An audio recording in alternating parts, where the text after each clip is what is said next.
800-934-6091. 800-934-6091. That's 800-934-6091.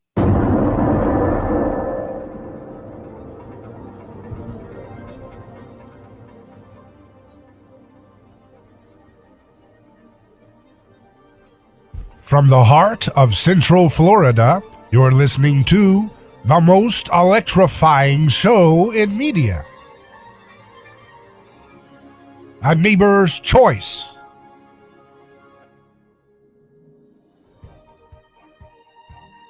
And I'm your host, your neighbor, David Gornosky. So glad to be with you live on radio, podcast, and video stream, where we're going to look at the news headlines guided by a fresh perspective that's not going to be focused on groupthink and worshiping the state like you see so much of these garbage media outlets continually try to proselytize you to do. They want you to really, really share their deep and abiding faith with DC.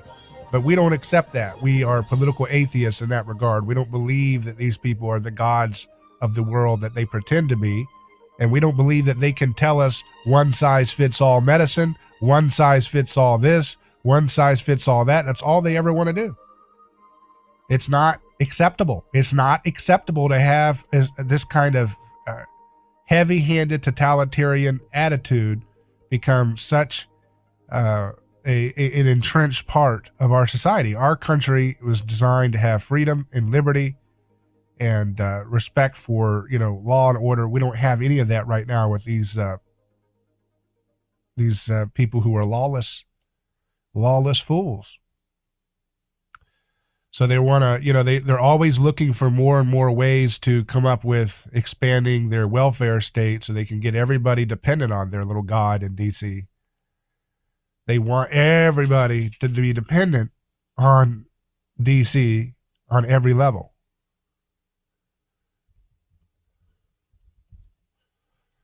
They want everybody to go down to the level of total trusting obedience. No matter what DC says, if the official good guys are in power, anything they tell you to do, you must do. That is not America, but that's what they want us to have, I guess. TheHill.com reports Biden administration says long COVID-19 could qualify as a disability. See, another excuse to come up with more dependence. The Biden administration on Monday released a new guidance on how to support those experiencing long-term symptoms of COVID-19 as part of a broader effort to recognize the 31st anniversary of the Americans with Disabilities Act. The Departments of Health and Human Services and Justice rolled out guidance making clear that symptoms of long COVID-19 could qualify as a disability under the federal civil rights law. The guidance makes clear that long COVID-19 is not automatically a disability and that an individual assessment is necessary to determine whether a person's long-term symptoms or conditions substantially limit a major life activity. So again, more opportunity to say, hey, you know what? We're not going to be holding people accountable for who unleashed this disease with their incompetent funding of a low-level security lab. But we will provide you with, dependency the rest of your life. Would you like that? How does that sound? That's all they've got. That's their consolation prize. We're not going to take responsibility for what we did. We're not going to come clean about who's guilty of what and so forth and own our horrible mistakes. We're just going to come up with a new program that you can be dependent on the government for the rest of your life because of this disease. Make no mistake, they love that idea. They love that idea.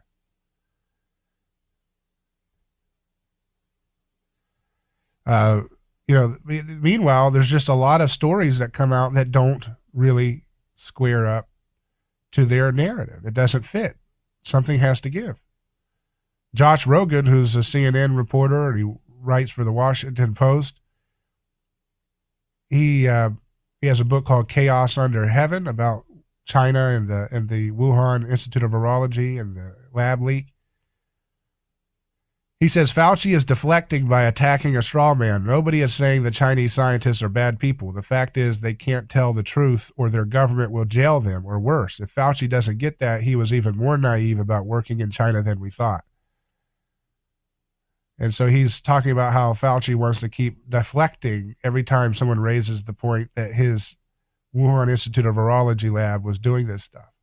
There should be extreme consequences to do this kind of stuff, and then to try to cover it up to protect your, liability or your culpability involved with this stuff. Martin Koldorf says, one lesson from this pandemic is that heads of research funding agencies such as Anthony Fauci and Jeremy Farrar should not set public health policy.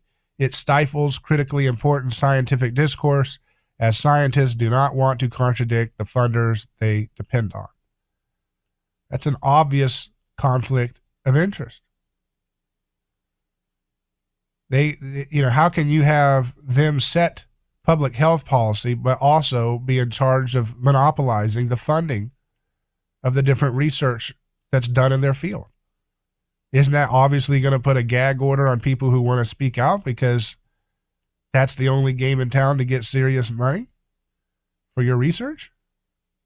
See that?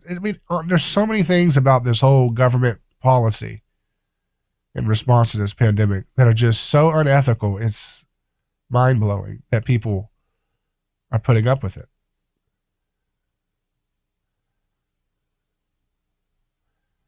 Another commenter says, just in, students, teachers, and staff in Chicago public schools will be required to wear masks indoors regardless of vaccination status when they return to classrooms in August. Then a commenter says, when does this madness end? Like, actually, if vaccination rates and substantial decreases of over 85% down from the peak doesn't persuade you, at what rate is policy only being passed for the purpose of subjugation and eliminating individual responsibility? And then this brings me to another comment I thought that we should share on the show.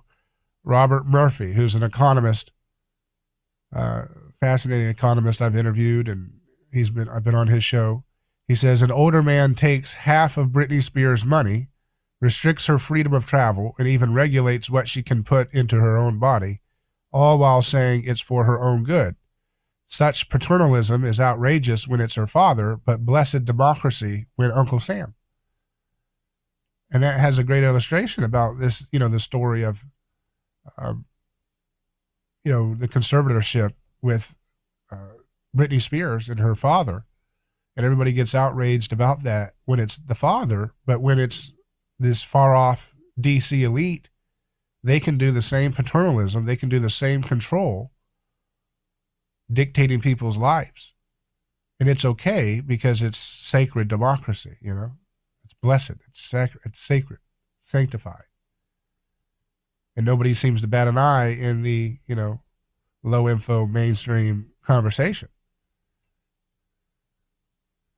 about that brazen, obvious parallel there.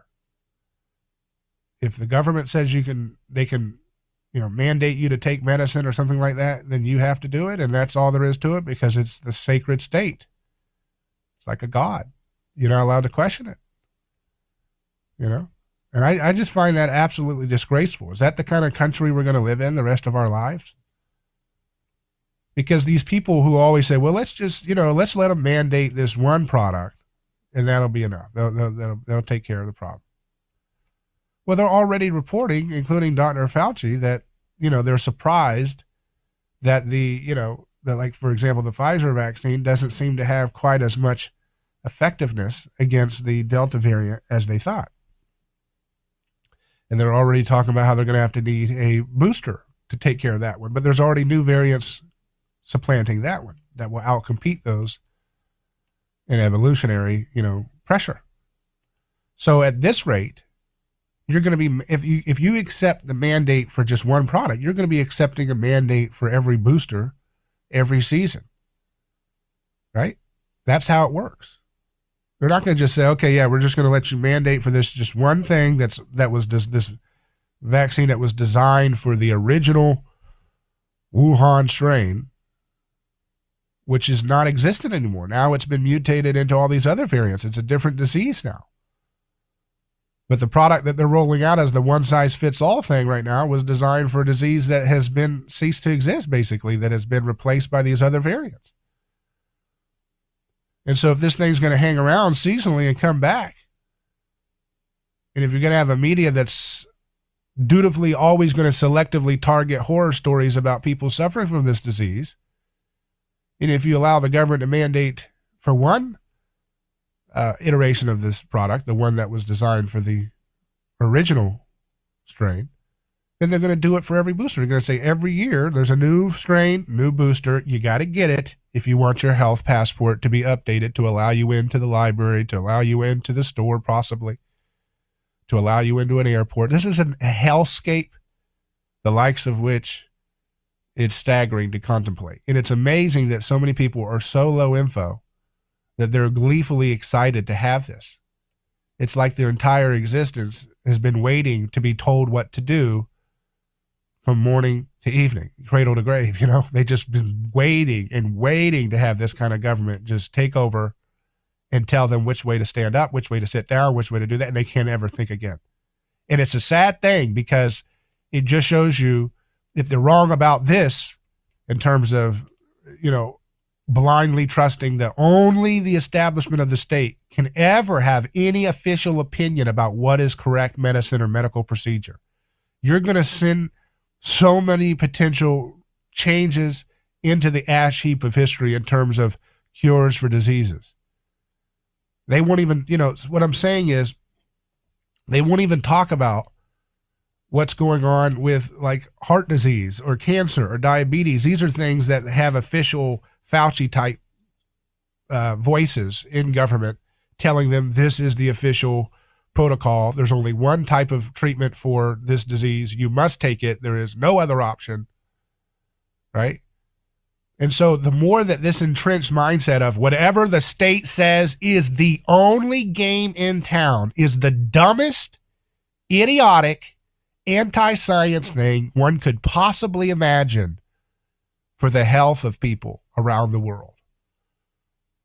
We know that the American Diabetes Association has got it wrong about what's really driving and how to deal with diabetes. We know that the American Heart Association has got it wrong about how to deal with heart disease, that they've been using an outdated, pseudoscience, baseless, fraudulent theory developed by a guy who's long been dead, Ansel Keys.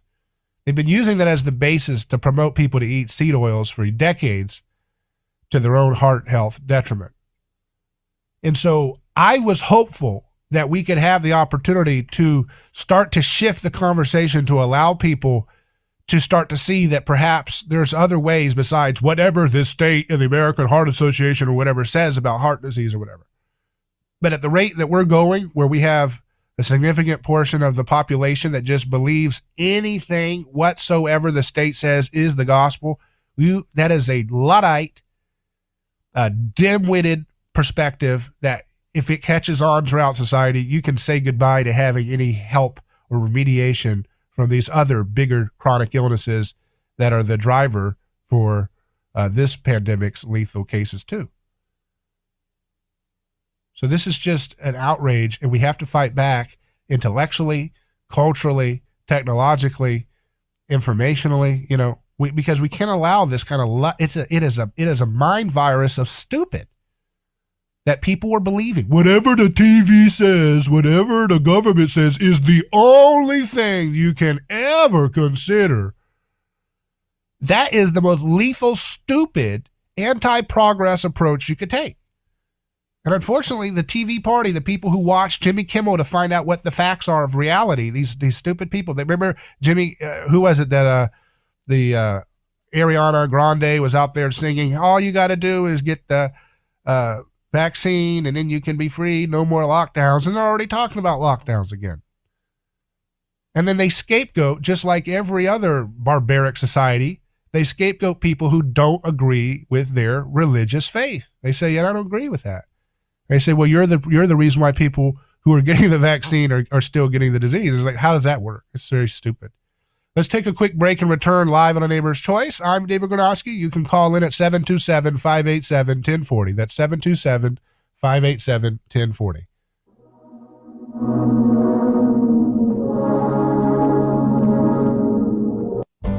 A lawsuit is not something that anyone looks forward to. It's a stressful process. There are attorneys in Tampa Bay that keep clients well informed, creating less stress. That law firm is Catania Catania. Personal injury law is defended with full disclosure. There is no guessing game. If it's an auto accident, medical malpractice, nursing home negligence, unsafe working conditions, or motorcycle accidents, the law firm of Catania Catania will handle the process worry-free from start to finish. Many victims don't realize they have a claim for the loss until they talk to Catania Catania.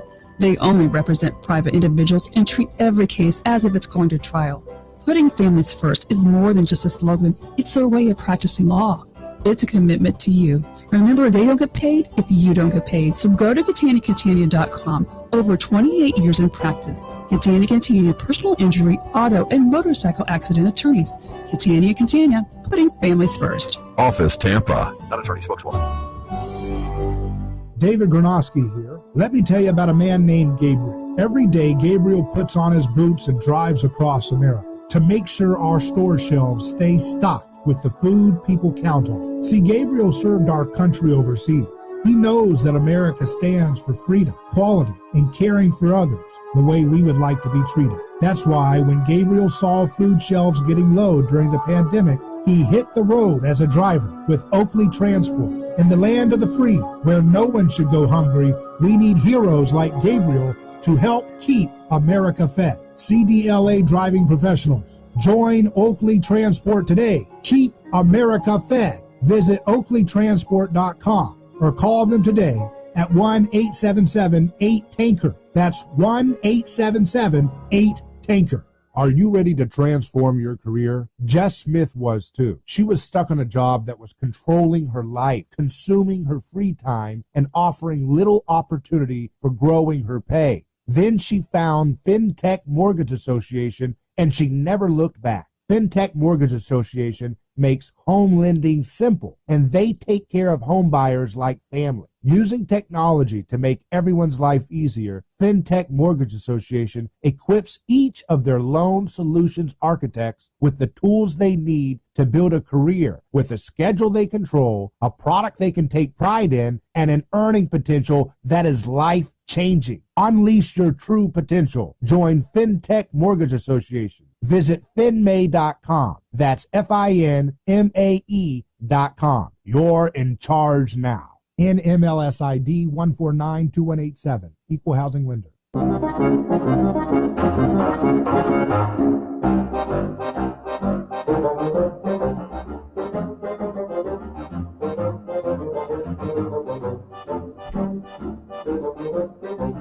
Welcome back to A Neighbor's Choice. I'm your host, David Gronowski. We are live on radio and our video stream. Send us your comments on video stream, and it'd be great to talk to you. Joshua Dorsey says, I divorced my wife, whom was a medical doctor, because how brainwashed she was in promoting vaccines. Many doctors are told what to do, and many don't question it. The pharmaceutical companies educate the doctors.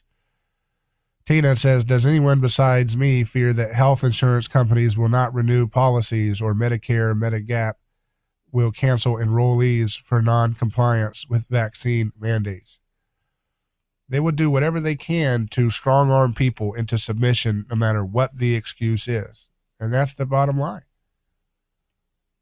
Look at what the NBC News. NBC News is a very reliable state proselytizing hack organization. They say vaccine mandates more likely once FDA grants full approvals, health experts say. Remember, some people have made that FDA thing their final, line that, that's what I'm waiting for, and that's the final thing I need to see.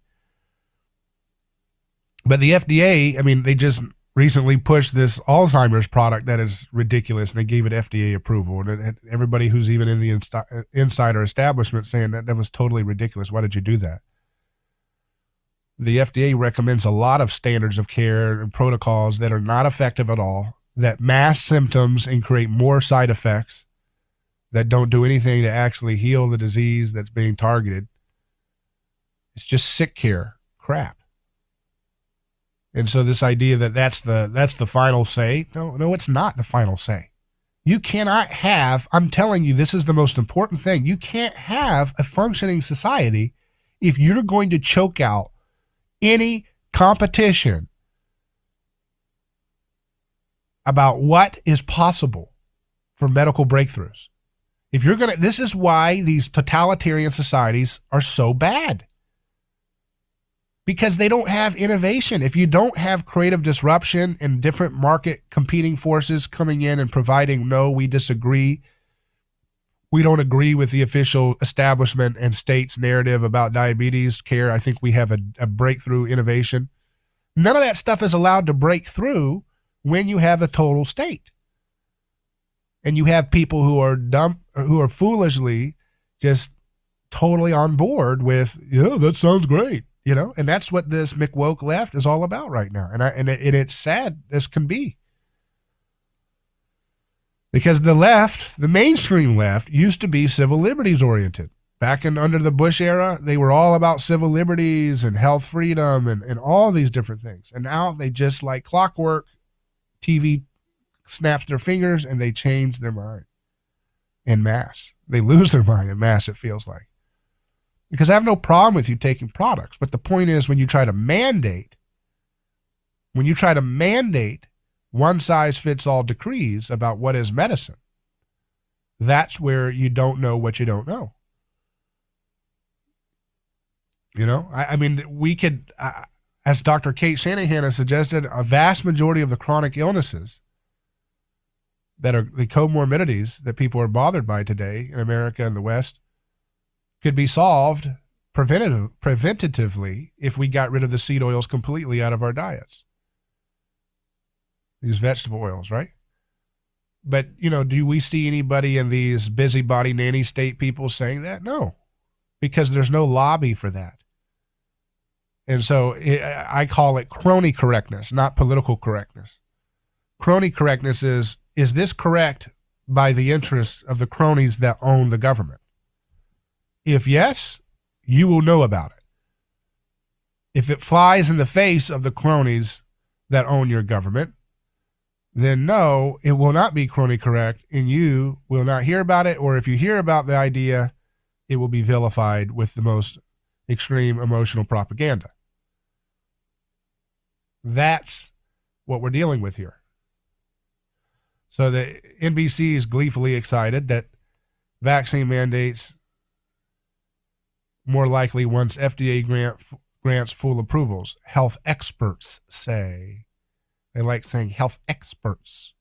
The United States could see a wave of COVID-19 vaccine mandates as soon as the FDA grants full approval to one or more of the shots, they say.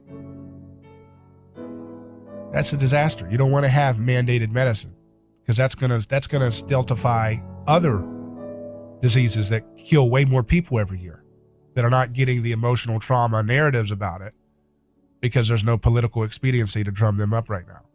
We'll take this story and continue with more news headlines in just a moment. Stay with us.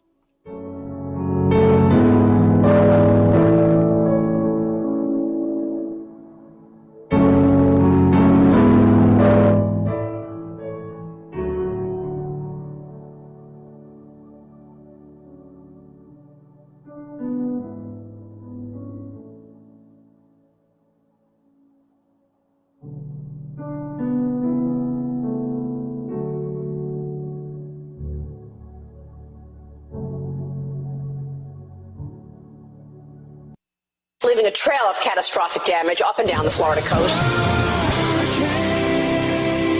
Storm season is here. It is unbelievable. This storm. The time to prepare is now. Hopefully you can all hear me right now. Whipping winds, relentless rain. Carving a deadly path. We'll keep you posted if a storm is headed our way. And the worst of it may still be to come. Plus, we'll be with you all the way through it. Your 24/7 news and talk companion. News Talk 1040 WH.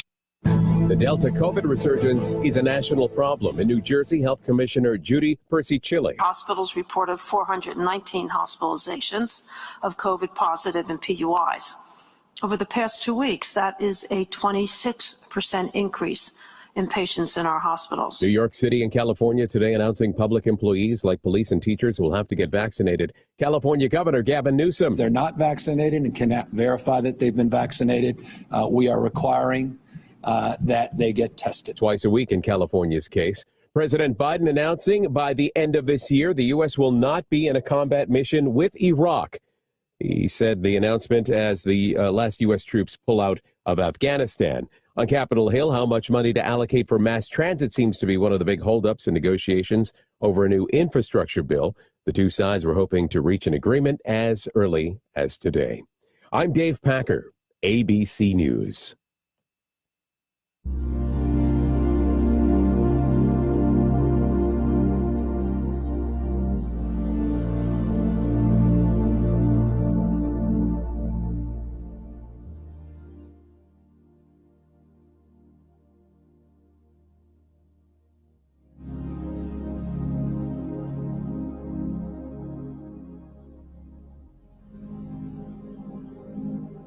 Welcome back to A Neighbor's Choice. I'm David Gronowski here. We're looking at headlines of this crazy moment we're in where people want to mandate one-size-fits-all medicine. It's completely contrary to the spirit of this country, where we value innovation, we value diversity. That's how you get breakthroughs. Think about this. This is so hard for, I guess, low-info people that watch TV news for their reality.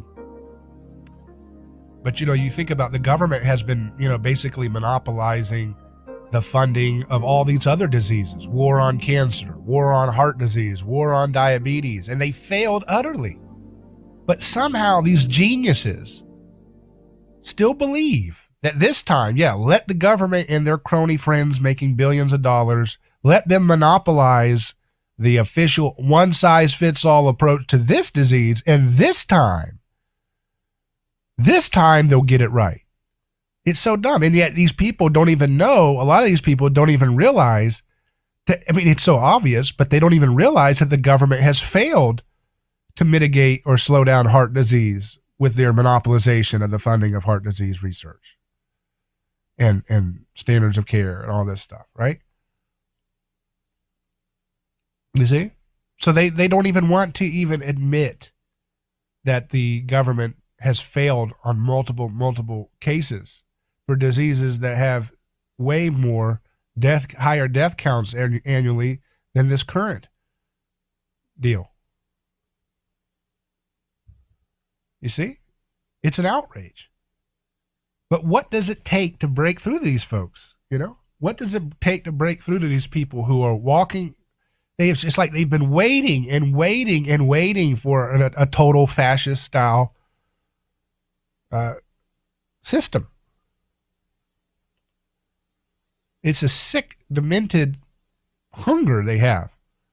We see now that they've announced Facebook and Twitter and Google and PayPal and all these different sites are going to work together to create a shared database to combat extremism. Extremism to these stupid people, these corrupt freaks, means stuff like cures for heart disease that don't require the patented products from Big Pharma. That's what that means, you see? It means ending the endless wars. That's extremism for them. It means no victim, no crime, setting captives free that Biden and Kamala Harris have caged inside of assault cages for decades and decades for nonviolent first-time offenses. That's what's extremism to these disgusting bigots that want to create these little shared groups. They always say, well, we're going to do it for white supremacy. No, you're not. You said that about you're going to do this for radical Islamists, and then we saw you abuse innocent Muslims too, and the establishment did this.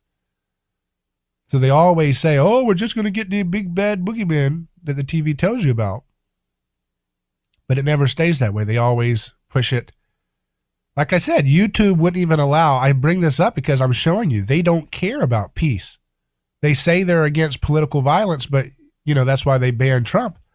But they don't care that, others, countries use their platforms to incite revolution and bloody coups around the world, because those countries are deemed targets of interest by the establishment Western countries that these social media sites serve.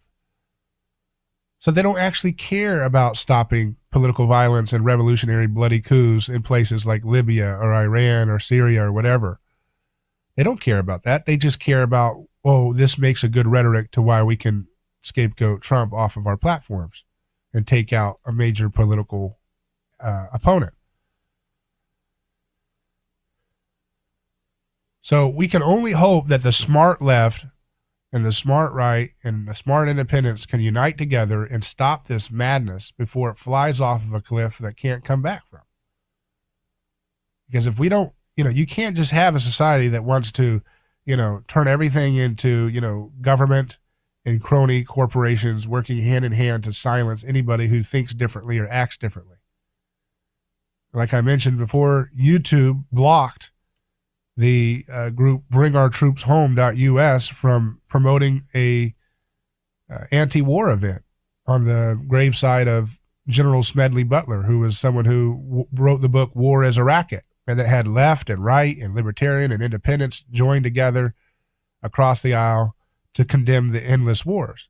YouTube blocked that ad from being run because they, again, hate things like peace and anti-war and these different things. And so the same thing happens for things like medicine. If you disagree with the official state decreed protocol for medicine, they're going to consider you an extremist. If you say, hey, I don't want you to spy on journalists, they're going to say that's an extremist. If you say, hey, I think that money should have something that's backed by it, it shouldn't just be printed out of thin air like tyrants like to do it.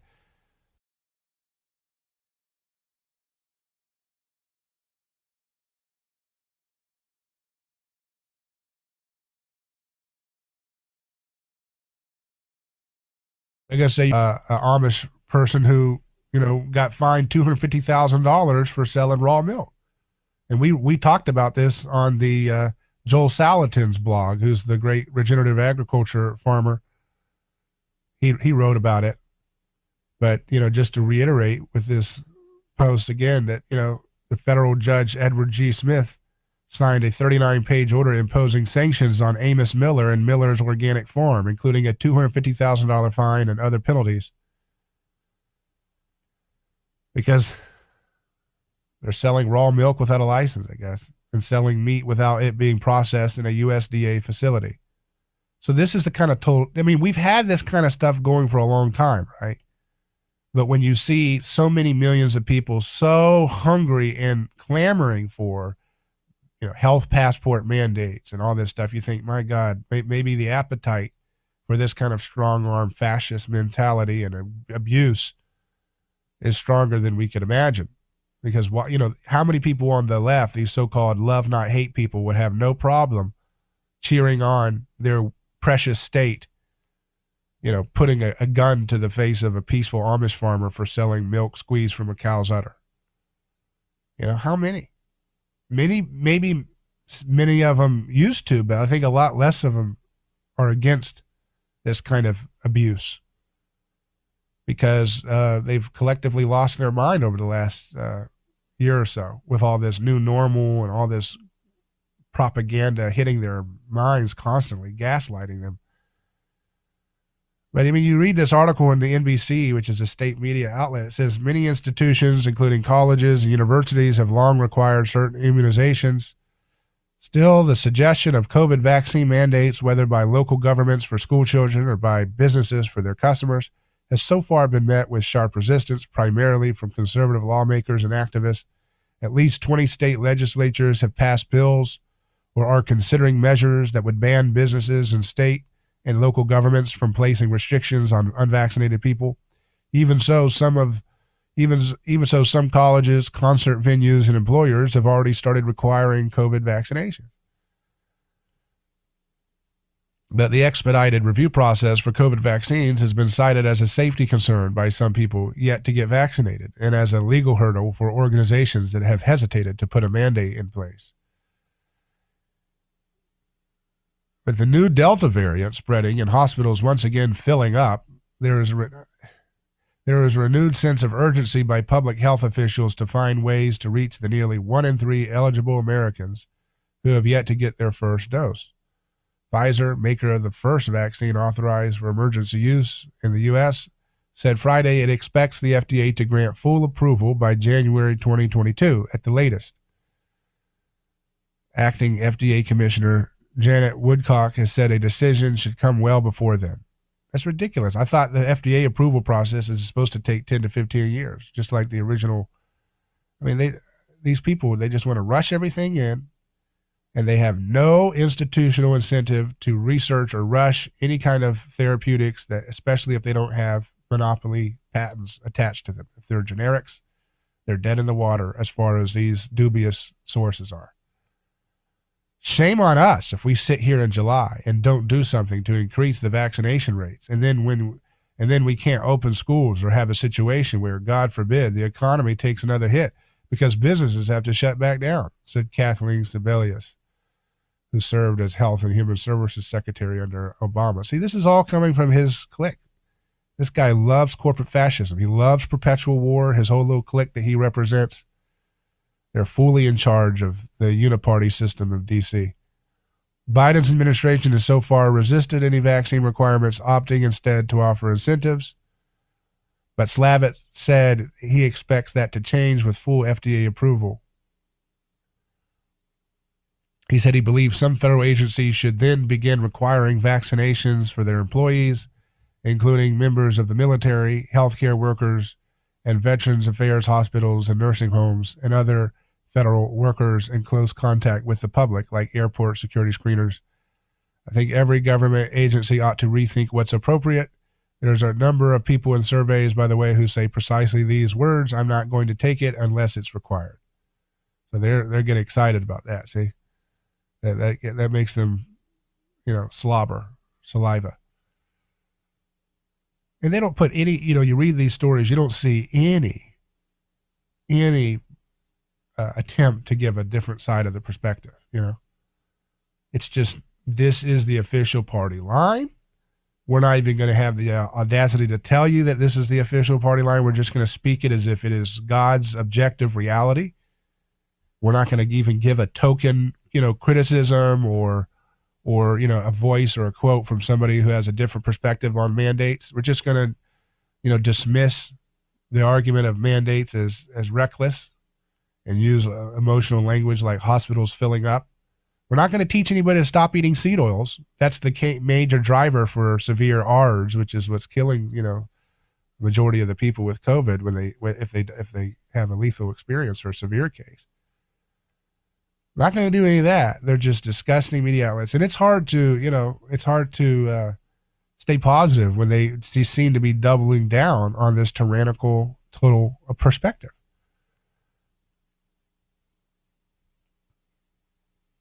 It's just one of those things where it's hard to believe. It's like surreal.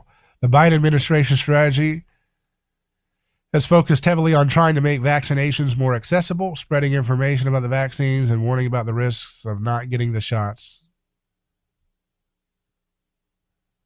The rate of vaccinations has fallen by half since June 1st, when the administration declared a month of action to redouble efforts as the Delta variant spread. By the end of last week, new cases had risen 70% over the past 7 days, with the bulk of infections in 4 states with relatively low vaccination rates, and the number of deaths had increased by 26% to 211 a day. So they want a scapegoat. They don't want to tell you, hey, we've been telling you to eat seed oils for decades, and that's causing a lot of the severe cases too. They don't want to tell you that because there's no giant corporation or lobby industry pushing for that nonsense. Or it's not nonsense, but pushing for that reality, right? There's nobody telling you, there's no big lobbying firm or big lobbying cartel industry in the ear of DC and the media telling them, hey, it would be in your best interest to stop telling your audience to eat vegetable oils. That would help them with a lot of the problems as a preventative measure, help them lose weight. Nope. Don't have time for that. Just one size fits all medicine. That is a nightmare, a disaster. Meanwhile, They never, ever take responsibility for their, blunders that caused all this mess. They make a mess. They're the ones that stupidly fund a dentist-level security lab in a country where they have a government that won't allow the scientists to come clean with everything they did to be involved with, or else be experienced a lot of suffering and torture in many ways. Meanwhile, they won't talk about, all the evidence that points to them making a big, big mistake here. Daily Caller says France warned the U.S. in 2015 about the Wuhan lab it helped build, former COVID-19 investigator claims, by Eleanor Bartow. In 2015, French intelligence officials warned the U.S. State Department that China was cutting back on agreed collaboration at the Wuhan Institute of Virology. A former State Department official told the Daily Caller News Foundation France provided the lab's design, much of its technology, and biosafety training. The State Department cable reported in 2018, the French government and public and private French scientific organizations gave their support to constructing the lab, the Prime Minister of France said at the lab's accreditation ceremony in February 2017. French security and defense experts did not support sharing the sensitive technology, according to the French newspaper Le Figaro. So, this is... It says, the article goes on to say, by 2017, the French were kicked out of the lab and cooperation ceased, leading French officials to warn the State Department that they had grave concerns as to Chinese motivations. The State Department alleged in January 2021, at the end of the Trump administration, that the Wuhan lab had engaged in classified research on behalf of the Chinese military since at least 2017. And Fauci, the genius, decided to fund that kind of environment. That's the dumbest thing you can imagine. Like how stupid and incompetent could you be? The article says the Chinese basically sucked state into its honeypot operation to gain access to U.S. technology, knowledge, and material support. Classic, just as they have done in every sector. Between 2009 and May 2019, the U.S. Agency for International Development provided $1.1 million to the U.S.-based EcoHealth Alliance for a sub-agreement with the WIV to USAID. EcoHealth Alliance also received funding from the Department of Defense's Defense Threat Reduction Agency that was subcontracted to the Wuhan lab, New York Magazine reported. The NIH grants to EcoHealth Alliance totaling $600,000 between 2014 and 2019 were subcontracted to the Wuhan lab.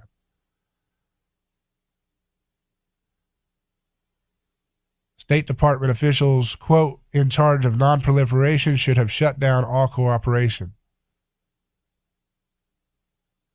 An official said. The Wuhan Institute of Virology, which is at the center of speculation that COVID-19 may have originated from a lab accident, was initiated in 2004 as a joint project between France and China. So there's just a lot of not coming clean about what these incompetent bureaucrats and cronies did. And meanwhile, they want us to have our lives ruined for the rest of our lives, where we have to have passports potentially to function around normal society.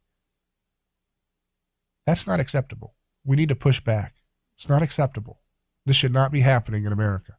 I mean, it shouldn't be happening anywhere in the world, right? But a lot of people in the world are saying if any place can fight back, it's a country that has a long history of decentralized structures of government. I know we've lost a lot of that, but it has a, Bill of Rights, has different independent states, respect for some aspects of local government.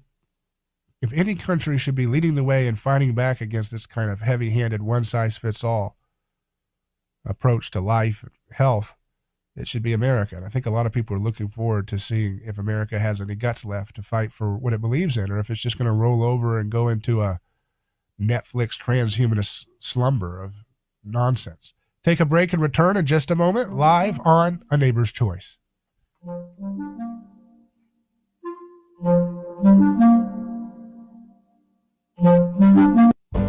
A lawsuit is not something that anyone looks forward to. It's a stressful process. There are attorneys in Tampa Bay that keep clients well informed, creating less stress. That law firm is Catania. Personal injury law is defended with full disclosure. There is no guessing game. If it's an auto accident, medical malpractice, nursing home negligence, unsafe working conditions, or motorcycle accidents, the law firm of Catania Catania will handle the process worry-free from start to finish. Many victims don't realize they have a claim for their loss until they talk to Catania Catania. They only represent private individuals and treat every case as if it's going to trial. Putting families first is more than just a slogan. It's their way of practicing law. It's a commitment to you. Remember, they don't get paid if you don't get paid. So go to CataniaCatania.com. Over 28 years in practice. Catania Catania personal injury, auto, and motorcycle accident attorneys. Catania Catania, putting families first. Office Tampa. Not attorney spokeswoman. Who is your neighbor? Dave and Wally are team drivers for Oakley Transport. One day, they came across a very serious accident on the highway. Some might pass on by, but Dave and Wally saw there was no time to waste. They jumped into action and saved 2 people's lives with moments to spare. That's the kind of courageous love we need more of today. It reflects the respected culture Oakley Transport develops with their driving professionals. CDLA licensed drivers. Join Oakley Transport today for a rewarding career. Visit oakleytransport.com. That's oakleytransport.com. Hello, this is David Gronowski with A Neighbor's Choice. I've got a mission for you. I'm a big believer in eating family farm-raised, high-quality grass-fed beef. That's why I'm a frequent customer of White Oak Pasture, a 6th-generation beautiful farm in southwest Georgia. Support sustainable, delicious meat of the highest quality. Ask for White Oak Pasture's beef at your local grocery here in Florida. Or go to whiteoakpastures.com and first-time customers get 20% off on purchases with our exclusive coupon code NEIGHBOR.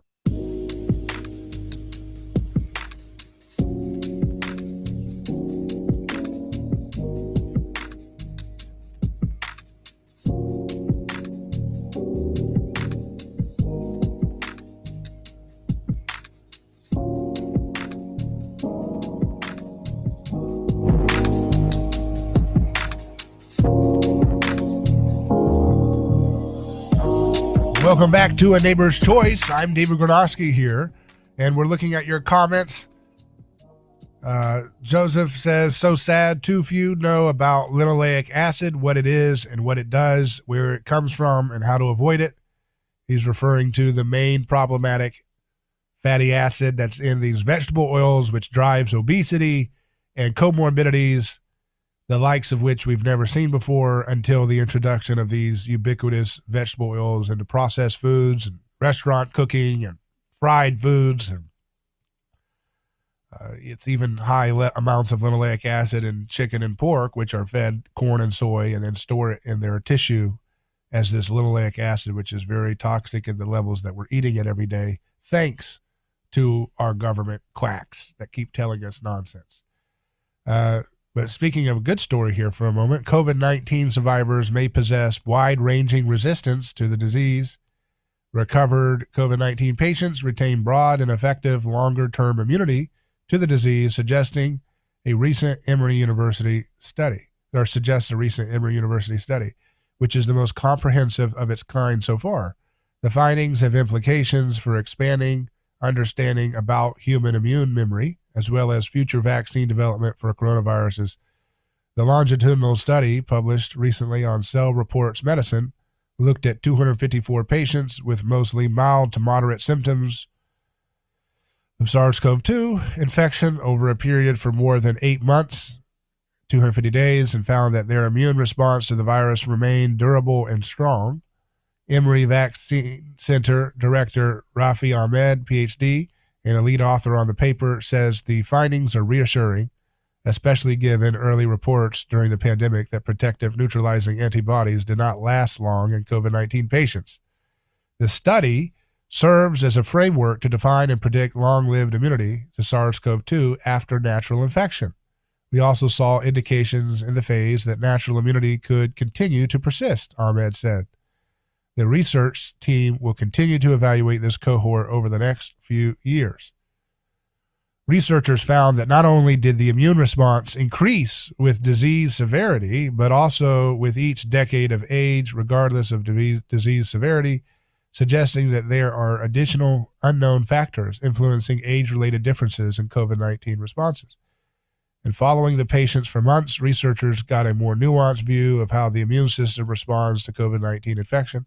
The picture that emerges indicates that the body's defense shield not only produces an array of neutralizing antibodies, but activates certain T and B cells to establish immune memory, offering more sustained defenses against reinfection. We saw that antibody responses, especially IgG antibodies, were not only durable in the vast majority of patients, but decayed at a slower rate than previously estimated, which suggests that patients are generally they're generating longer-lived plasma cells that can neutralize the SARS-CoV-2 spike protein. Ahmed says investigators were surprised to see that convalescent participants also displayed increased immunity against common human coronaviruses as well as SARS-CoV-1, a close relative of the current coronavirus.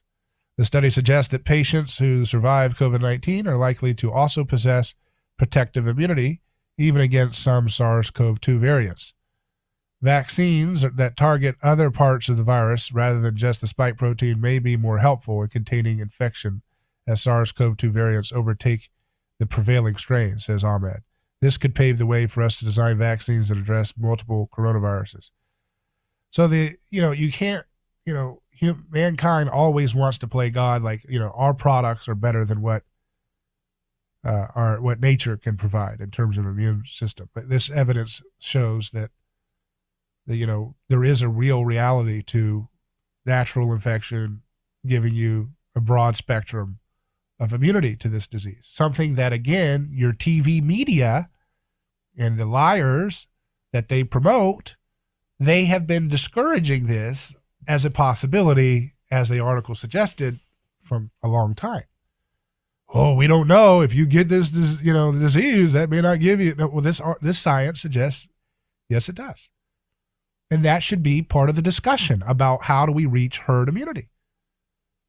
But that's not allowed because your natural immune system working on its own is not sponsored by anything. I know this sounds like redundant, but that's how obviously the pattern of this government's behavior is and the media's behavior is. There's no, what's the special interest lobby? What's the big industry support for encouraging people to have natural immunity after receiving, what is there? Who patents your body's natural T cells and B cells and all this stuff, right? Do not ever underestimate the folly of man, that the foolishness of people who want to build towers of Babel in our lives. They will go to such lengths to take credit for things that they actually should get the opposite blame for causing the problems. And that's what we see with our, government-appointed bureaucrats and media talking heads today. They've been lying about, you've got the only, they even had the WHO for a time on their website erase the definition of herd immunity, where it had always long been involving natural infection creating immunity, as well as some virus, vaccines can provide that. They took that out. They took the natural infection immunity and removed it and put only vaccines can provide herd immunity. Then they got called out on that garbage, so I think they changed it on their website. But that's what we're dealing with, folks. These people are power drunk. They're mad with hubris, and it's going to require people exercising their rights to check them in their out-of-control nonsense, their out-of-control hate, and hate for freedom, hate for diversity, hate for, your bodily sovereignty. So let's take a break and return for hour 2. But for now, you can drop a comment on our YouTube stream or call in at 727-587-1040. Back in just a moment.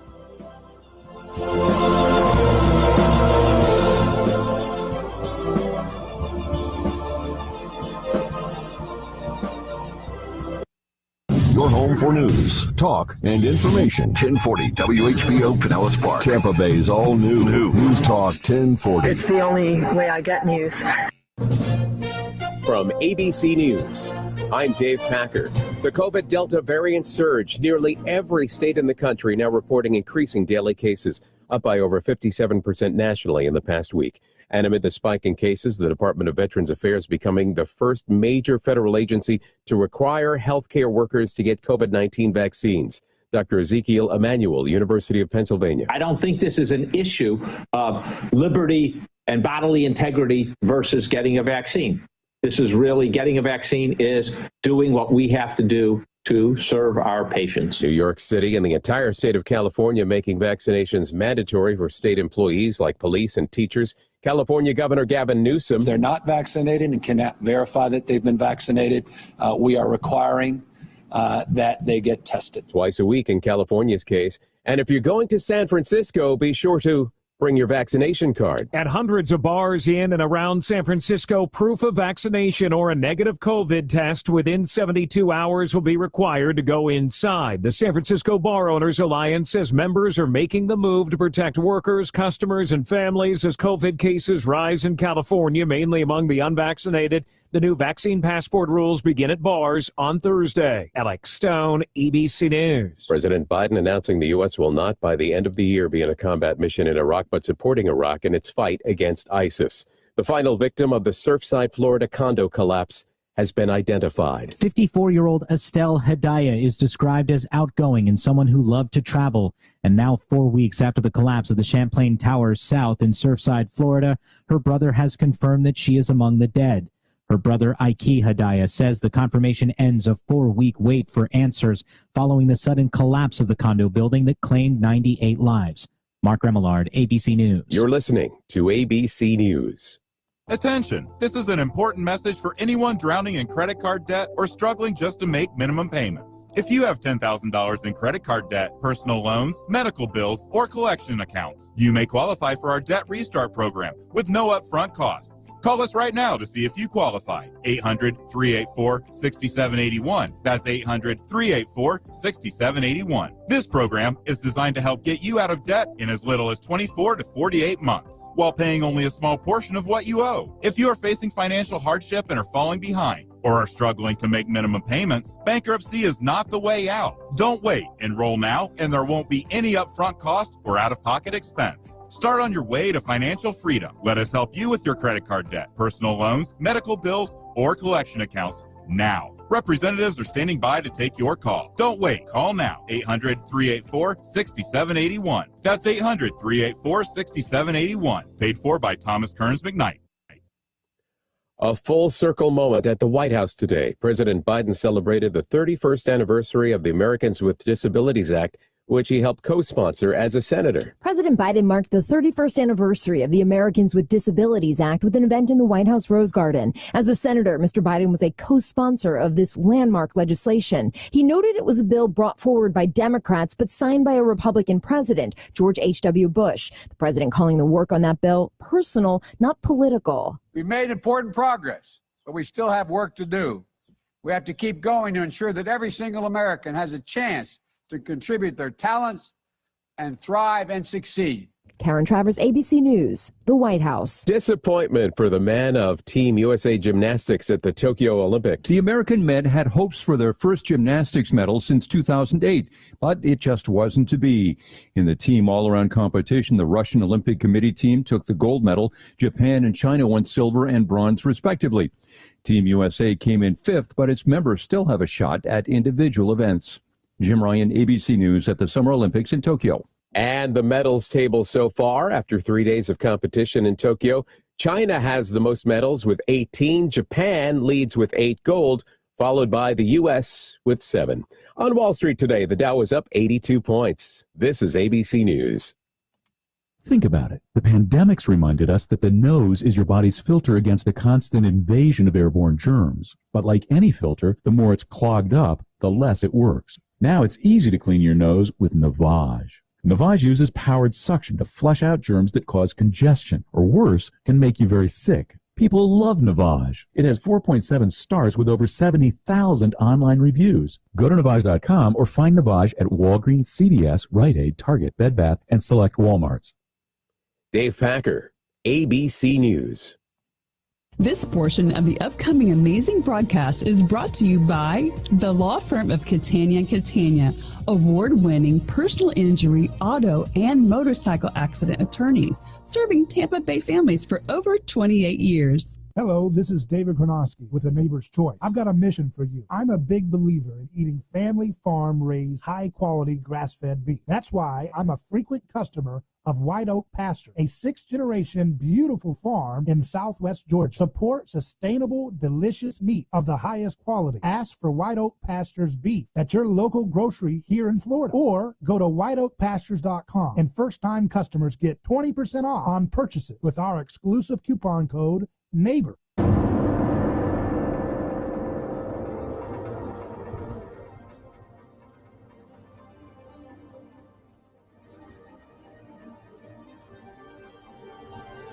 From the heart of Central Florida, you're listening to the most electrifying show in media, A Neighbor's Choice. And I'm your host, your neighbor, David Gronowski. So glad to be with you live again for another hour of news and comment, news and analysis, all of which is guided by principles, not policies. It's guided by personhood, not groupthink. And that's what the media wants us to get stuck on. You got to speak a team. You got to pick a team.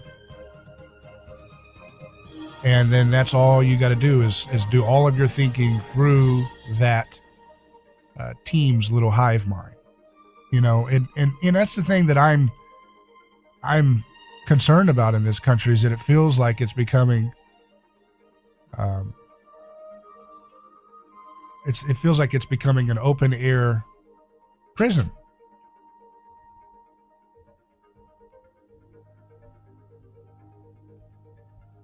And that's a problem, you know, because if you have an open air prison, everybody has a mandate, everybody's pitted against each other. And you see that that's all the media wants us to do. Every time there's a shooting, they play this sick, sadistic game of trying to, you know, check and make sure people root for, it's disgusting that they've encouraged this. The media has stoked this kind of atmosphere where people are root for the perpetrator is someone of a race that they want to hate, or an ideology they want to hate. And that's a sad thing. That reminds me of the environment people describe in prison, where you have to pick a team. You know, we had the former CIA director for Pakistan's operations, John Kiriakou, who was a whistleblower who exposed the waterboarding and torturing the wrong guy and stuff over there.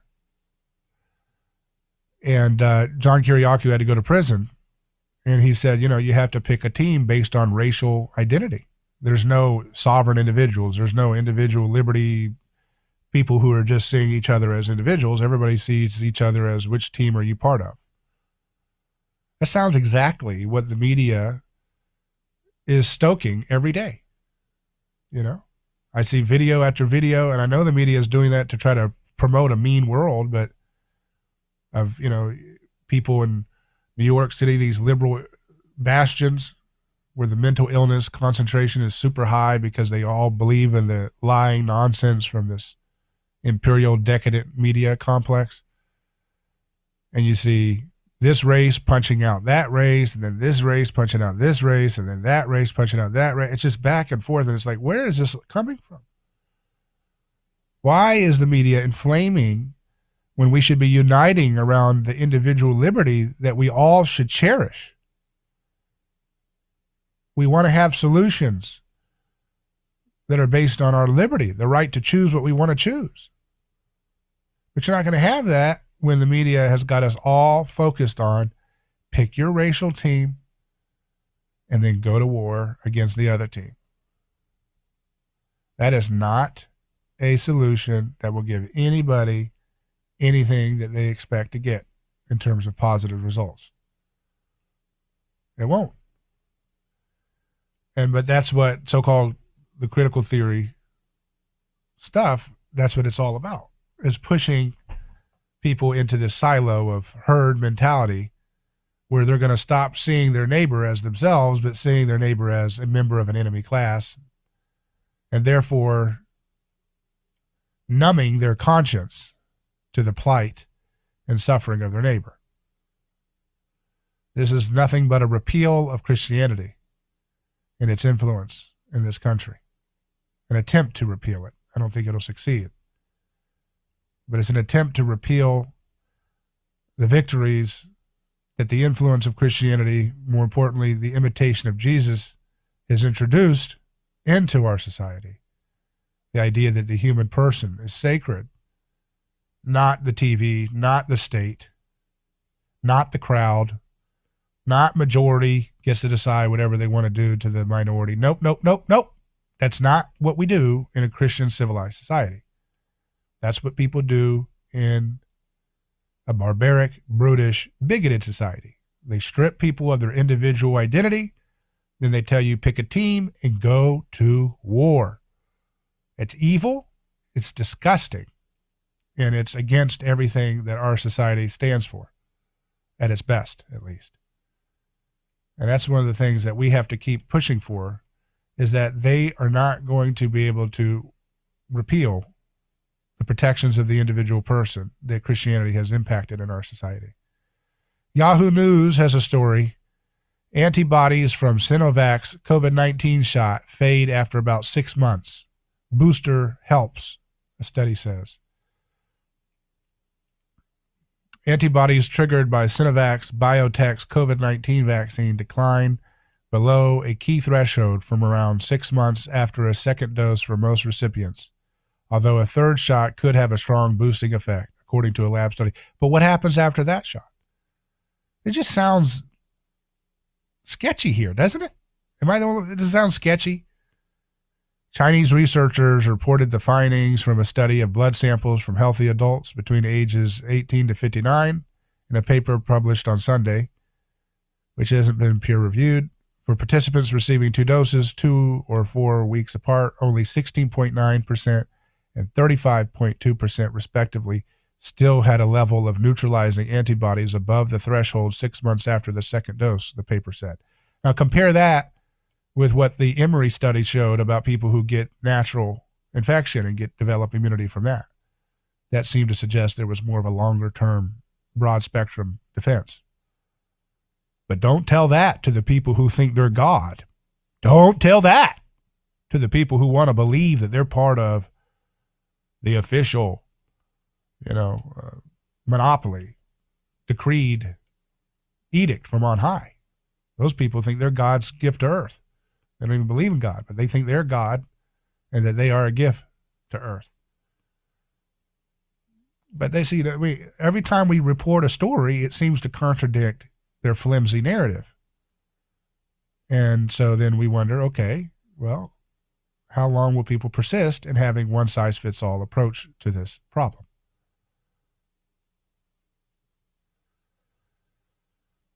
I want to switch gears away from the COVID stuff for a second, and let's turn to some other stories more in the culture frame.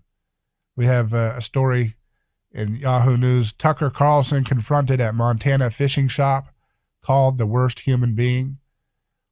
Video from a Montana fly fishing shop shows a man berating Fox News host Tucker Carlson, calling him the worst human being known to man. In a post accompanying the video on Instagram, the man, Dan Bailey, accused the top-rated host of Tucker Carlson Tonight of killing people with vaccine misinformation and supporting extreme racism. In that brief video, Carlson responds to Bailey quietly saying, "I appreciate that." At one point, Carlson appears to call Bailey son and starts laughing before he walks away. A Fox News spokesperson said ambushing Carlson while he was at the shop in Livingston with his family, including his young daughter, was totally inexcusable. But they want to. But you see the vicious online mobs that the left and the TV stokes. They're gleefully excited that people are screaming in a deranged manner at a man who has done more to fight against endless wars on cable news than anybody else in the business. You know, these people have been conditioned by their TV to think, even though government would tell me to keep eating seed oils year after year, driving obesity, driving heart disease, driving the comorbidities, driving severe COVID, driving all this stuff, but it's the guy on TV who go against the herd, he the problem. That's their processing. That's what they've been gaslit into believing. They don't know about seed oils. They don't know. They're dupes. They believe whatever the TV tells them. These are the same kind of people that back in the day when the TV was telling them, you got to smoke cigarettes every day to keep your health going. That's what doctors recommend. You know, that's what they would be like, okay, we got to do that. And then if Tucker Carlson was on there saying, yeah, maybe we don't need to smoke cigarettes for health, they'd be saying, you're going to hurt people. You're going to hurt people. You're going to kill people. That's what they do. They just do what Pavlovian conditioning does for these folks. And they go nasty and ugly, and they don't even care. They have no empathy. That's what I'm talking about. They have no empathy for the fact that there's a young kid there. They just get excited. Yes, get him, get him, get him. They don't care. You can talk to them, hey, you know, if Tucker's message had won out over your Biden people, less people would be dying overseas. That doesn't mean anything to these so-called bleeding heart, you know, love, not hate people. Doesn't mean anything. You know, what matters is TV say he bad, therefore he bad. That's it. That's the extent of the intellectual sophistication coming from these Madden mobs.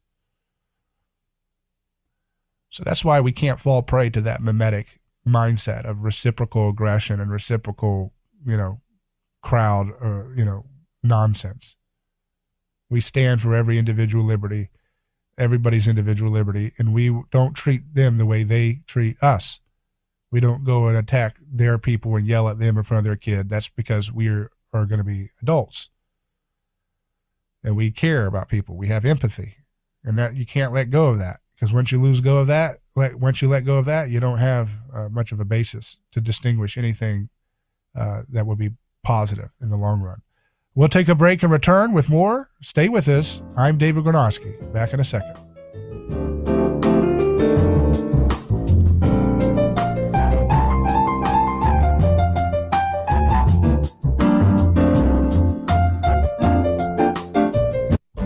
A lawsuit is not something that anyone looks forward to. It's a stressful process. There are attorneys in Tampa Bay that keep clients well informed, creating less stress. That law firm is Catania Catania. Personal injury law is defended with full disclosure. There is no guessing game. If it's an auto accident, medical malpractice, nursing home negligence, unsafe working conditions, or motorcycle accidents, the law firm of Catania Catania will handle the process worry-free from start to finish. Many victims don't realize they have a claim for the loss until they talk to Catania Catania. They only represent private individuals and treat every case as if it's going to trial. Putting families first is more than just a slogan. It's their way of practicing law. It's a commitment to you. Remember, they don't get paid if you don't get paid. So go to CataniaCatania.com. Over 28 years in practice. Catania Catania, personal injury, auto, and motorcycle accident attorneys. Catania Catania, putting families first. Office Tampa. Not attorney spokeswoman. David Gornosky here. Let me tell you about a man named Gabriel. Every day, Gabriel puts on his boots and drives across America to make sure our store shelves stay stocked with the food people count on. See, Gabriel served our country overseas.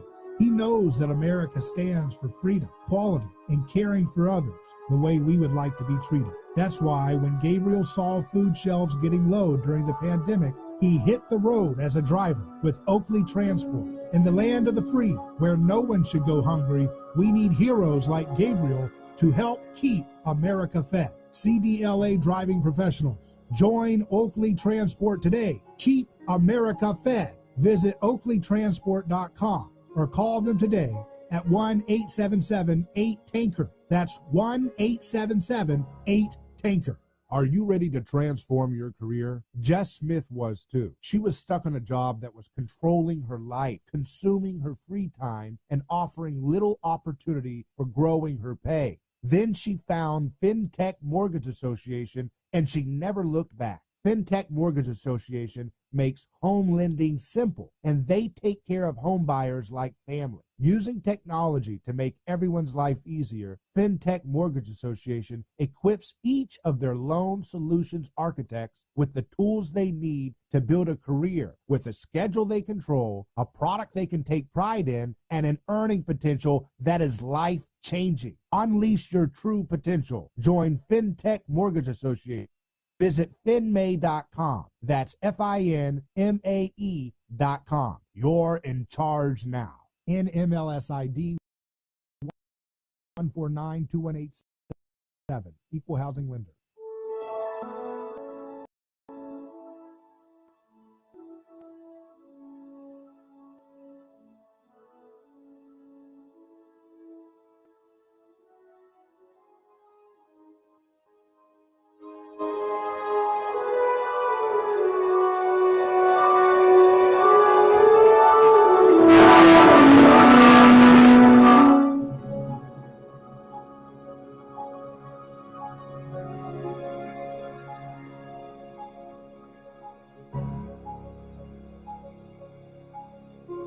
Neighbor's Choice is back. I'm David Gronowski. So the New York Times says Pfizer and Moderna are expanding vaccine studies of kids 5 to 11. So remember, this vaccine study, right, is the one that's designed for the original strain that came out of the Wuhan Institute of Virology. Thanks to Dr. Fauci using your taxpayer dollars to fund it. Most likely that's where this thing emerged. And as a thank you, you've got to get your kids' skin in the game, not their company's skin in the game, to back up this product. So you got 5 to 11-year-olds now. At the urging of federal regulators, 2 coronavirus vaccine makers are expanding the size of their studies in children ages 5 to 11, a precautionary measure designed to detect rare side effects, including heart inflammation problems that turned up in vaccinated people younger than 30. Appearing at a televised town hall-style meeting in Ohio last week, President Biden said that the emergency clearance for pediatric vaccines would come soon. The White House has declined to be more specific on the timeline, and it was unclear whether expanding the studies will have an impact on when vaccines could be authorized for children.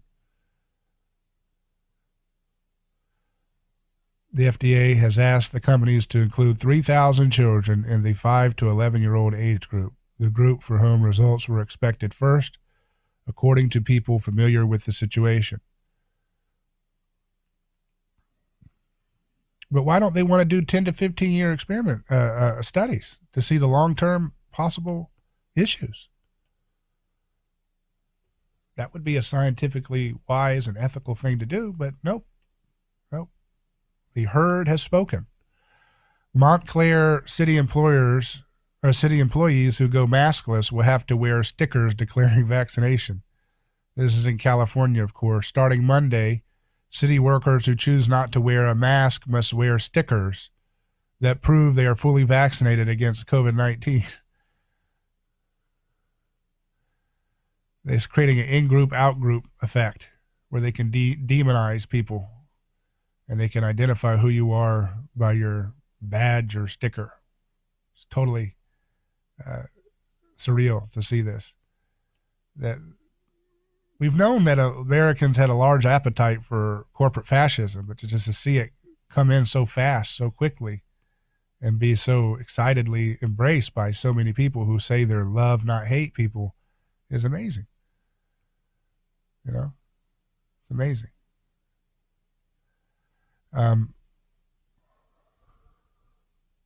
Let's go to this story here in the New York Post. It says, Ibram X. Kendi is the false prophet of a dangerous and lucrative faith. This is by Christopher F. Rufo. It says, Ibram X. Kendi's name appears everywhere, in school curricula, corporate training programs, even the Navy's official reading list. The Boston University professor is a blazing supernova in the constellation of radical chic race activism. But be warned, his philosophy would jeopardize the bedrock American ideal of individual dignity and equality under the law.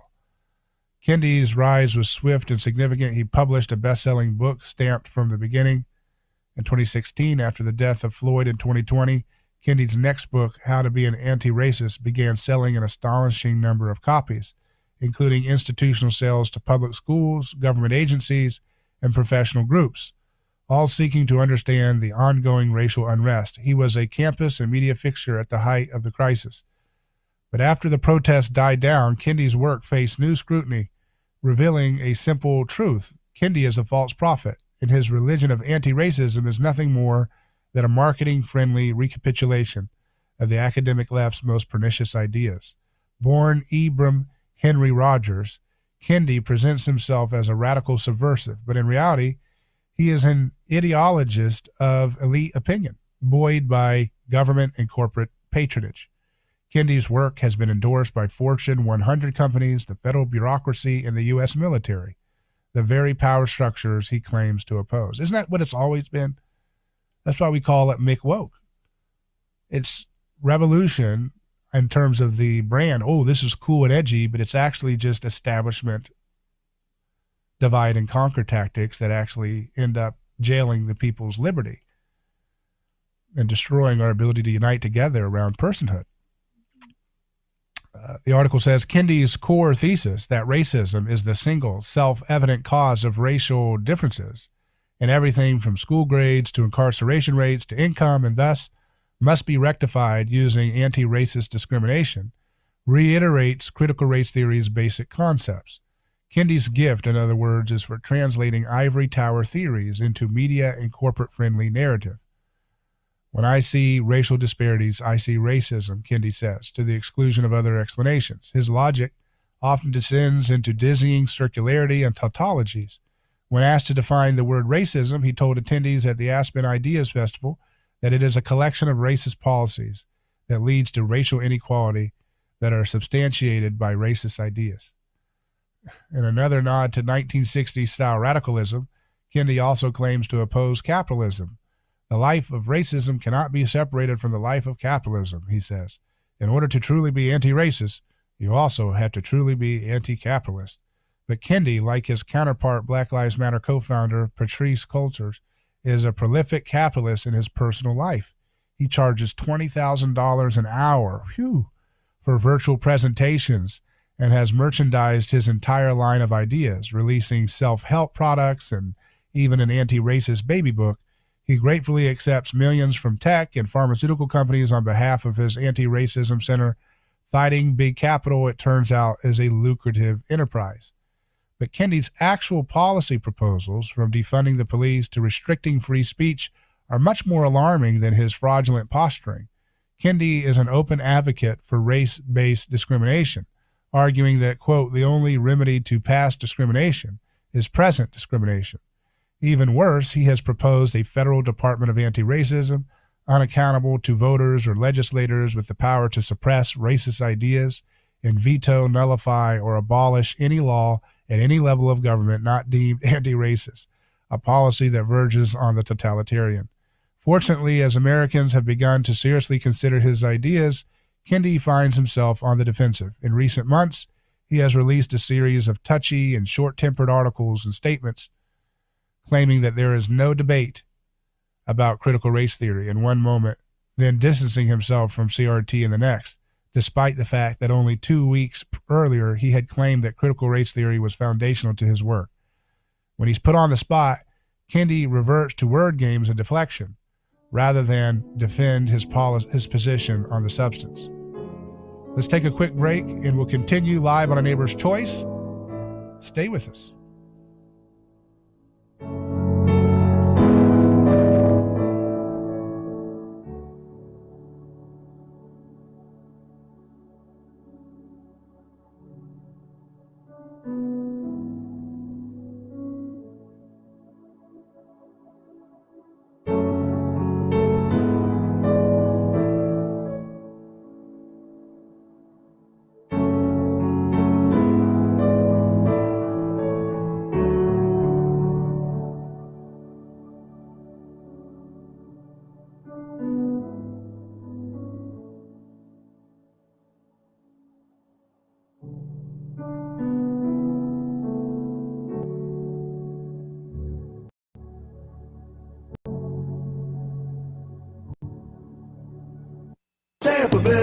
What's everyone saying about the all-new News Talk 1040 WHBO? It's an easy way to get news. I like your stories. It's my style. Really interesting conversations. News Talk. It's every day. From morning to night to the next day is on. Once again, it's just great. It's good for all of us. I'm a new listener for about 8 months now. You guys give me hope, and I wanted to thank you for that. Tampa Bay. The news and talk of Tampa Bay. I just love that station. News Talk 1040 WHBO. More employers are announcing requirements to slow the spread of the COVID-19 Delta variant. New York Mayor Bill de Blasio is giving municipal employees a choice: the vaccine or weekly tests. The purely voluntary phase is ending. It's now time to add additional tools. The Department of Veterans Affairs is giving all unvaccinated healthcare workers 8 weeks to get their shots. It's the first major federal agency to require the vaccine. Illinois Republican Congressman Adam Kinzinger says he's committed to serving on the Select House Committee, which will look into the January 6th attack on the Capitol. I never expected to be in this position, but because of duty calling to do this and to get to the bottom, I'm committed to doing it. He's one of 2 Republicans on the panel, which convenes tomorrow. Senate Republicans turned down the latest Democratic proposal on infrastructure. 14 Olympic medals so far for Team USA, 8 of them gold. The Dow and the NASDAQ closed today at all-time highs. Daria Albinger, ABC News.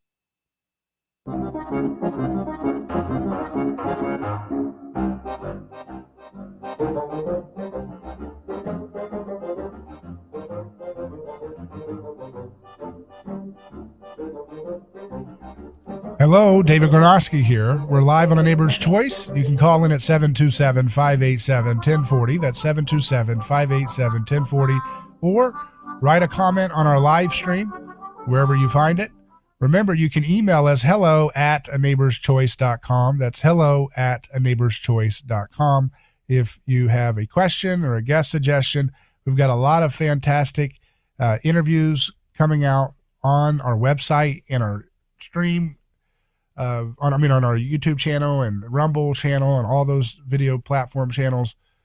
We'll have some fascinating interviews, one of which is my interview with Monica Paulus, who was from Papua New Guinea, and she was someone who was being chased around by her in her community because over there they still believe in witch burning and torture and drowning sometimes when people have a death in the community. They just get into an arbitrary scapegoating fervor where they point the fingers in one direction. And Monica was a recipient of that dazed hatred of human empathy. And you will want to watch this interview because it's a harrowing story she recounts about what it's like when people in your own community, including your own family members, have blind rage to the point where they want to kill you for no basis, no evidence. And we think, oh, that's only happening over there. Well, that same scapegoat mentality, that us versus them, that we can destroy you because we are the winner's team and we're self-righteous and we're pure and you're evil, that mentality is very much alive in the establishment circles of this country and in the anti-establishment circles too. But they don't have the big, huge media gaslighting machine to normalize their level of hatred and so forth on a constant 24/7 inundated way. And so you're going to want to check out this with Monica Paulus. It's going to premiere tonight at 8 p.m. Eastern Time on our YouTube channel, and it'll also be on aneighborschoice.com. And it's just a window into something I've been talking about for a long time, which is that scapegoating and blaming, witch hunts and so forth. That's the foundation of societies, unfortunately. That's kind of the ugly sausage making, so to speak, of the way our system works. Not just ours, but systems in general.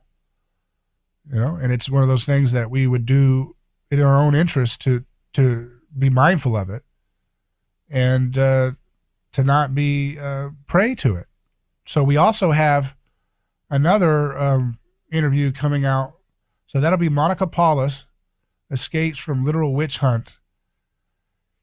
That's going to premiere tonight at 8 p.m. Eastern Time. And then And then tomorrow we'll have our premiere of my interview with Darren Beattie of Revolver.news, who's been reporting on a lot of the media myths that the DC establishment likes to promote in recent times. So you'll want to catch that Darren Beattie interview with me at 8 p.m. tomorrow.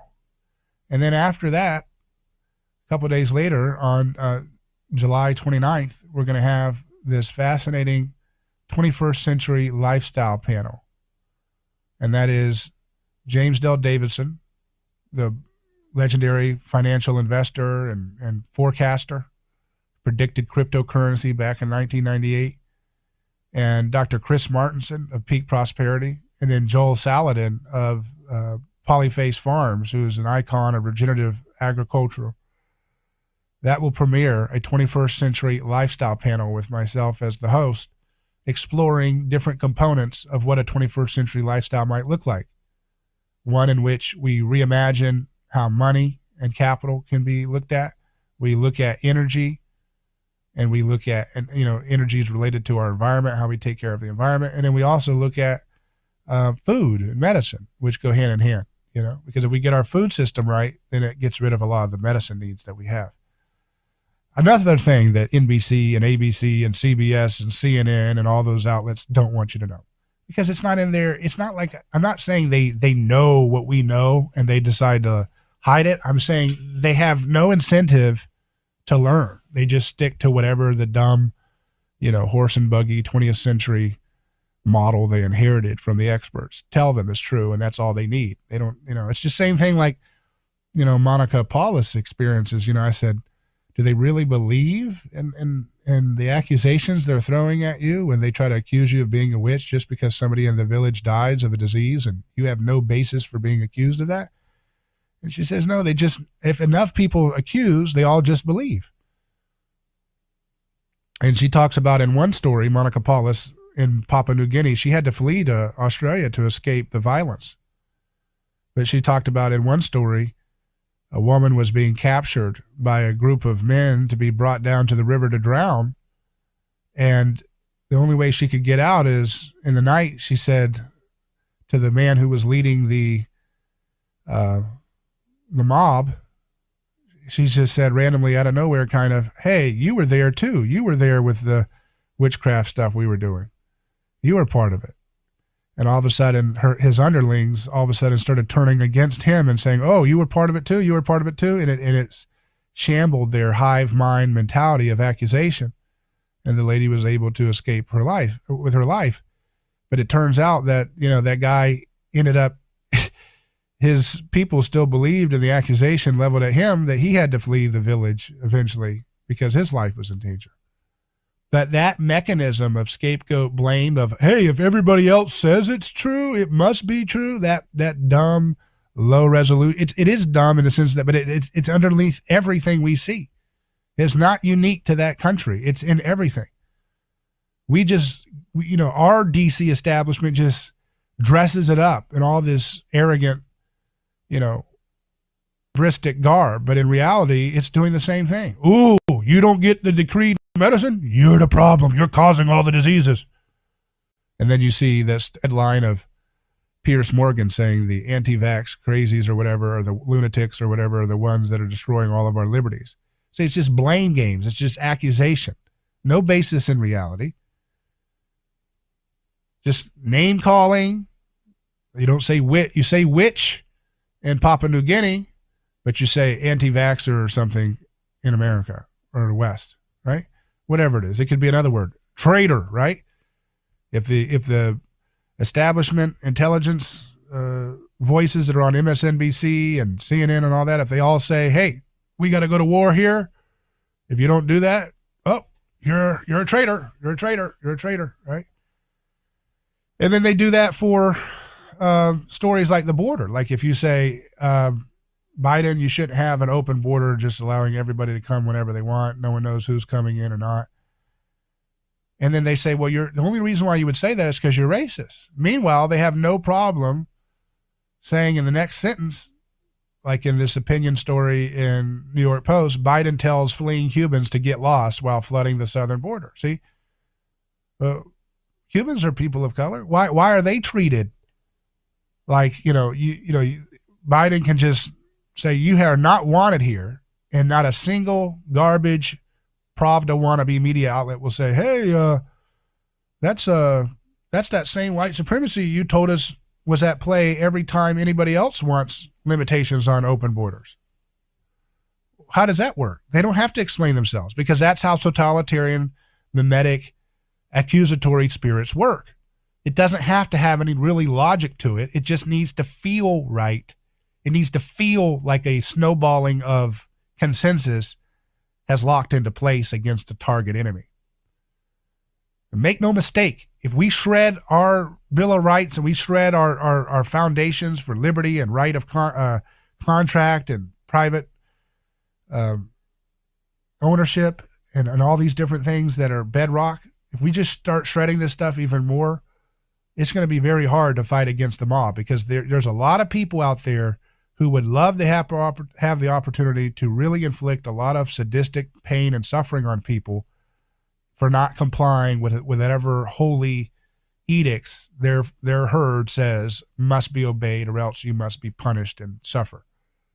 That's why so many of the people who wear the mask outdoors and stuff, they always talk about, well, I hope you get sick and die if you don't wear a mask. They're not talking like, hey, I'm really concerned about your health. I really, I really looked at this as best as I can. No, they always say, you should die. Yeah, they're just nasty. That's a vicious, nasty witch hunt mentality. The same thing that drives the vicious, horrible experiences that Monica Paulus experienced in Papua New Guinea, where they're literally burning witches at the stake. Of course, we're not doing that physically, literally here, but we do it by destroying people's careers, destroying their family, doxing them, putting their families' lives at risk, threatening them with caging them in a prison, the way Biden has locked up millions of nonviolent people for decades, putting them into salt cages. The TV party has a lot of different bloodthirsty ways to hurt people if they have the opportunity to, once they destroy the individual liberty rights that we still have. So it's important for people to fight back against the curtailment of those principles so that future generations don't have to live in a mob rule experience, because that's a disaster. That's a disaster. Just ask Monica Paulus, just ask people who live in more direct versions of that, and they'll tell you why it's so important to have, principles that Christianity influenced in our lives, like respect for the individual neighbor and deep empathy and love for our neighbor, no matter what they believe, no matter what they do, no matter how they look. So let's take a quick break. You're listening to A Neighbor's Choice. I'm David Gornosky. Stay with us. More in just a moment.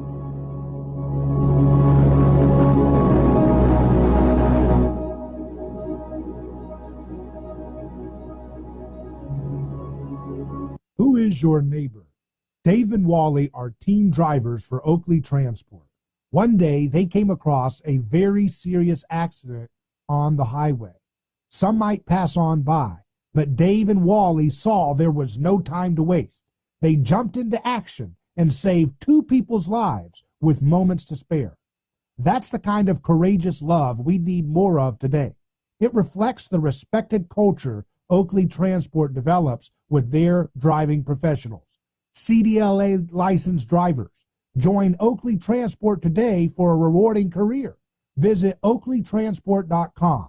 That's oakleytransport.com. Hello, this is David Gornosky with A Neighbor's Choice. I've got a mission for you. I'm a big believer in eating family farm-raised, high-quality grass-fed beef. That's why I'm a frequent customer of White Oak Pasture, a 6th-generation beautiful farm in southwest Georgia. Support sustainable, delicious meat of the highest quality. Ask for White Oak Pasture's beef at your local grocery here in Florida, or go to whiteoakpastures.com, and first-time customers get 20% off on purchases with our exclusive coupon code NEIGHBOR. Are you ready to transform your career? Jess Smith was too. She was stuck in a job that was controlling her life, consuming her free time, and offering little opportunity for growing her pay. Then she found FinTech Mortgage Association, and she never looked back. FinTech Mortgage Association makes home lending simple, and they take care of home buyers like family. Using technology to make everyone's life easier, FinTech Mortgage Association equips each of their loan solutions architects with the tools they need to build a career with a schedule they control, a product they can take pride in, and an earning potential that is life-changing. Unleash your true potential. Join FinTech Mortgage Association. Visit finmay.com. That's FINMAE.com. You're in charge now. NMLS ID 1492187. Equal housing lender.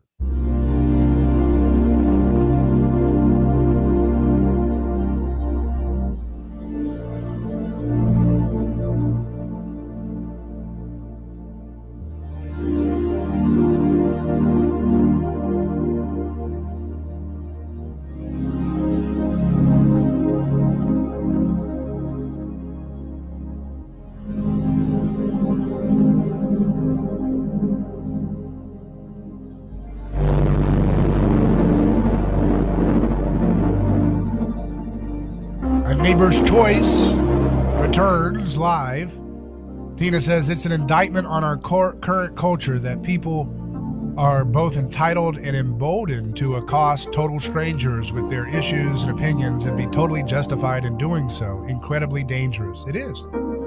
That's what happens when you have a media that shamelessly encourages no responsibility. You're supposed to hate math. Math is a problem. Showing up on time is a problem. Listening to classical music is a problem. Everything's a problem. It's just it's a degeneracy of anything that's beautiful and good and speaks to the human spirit.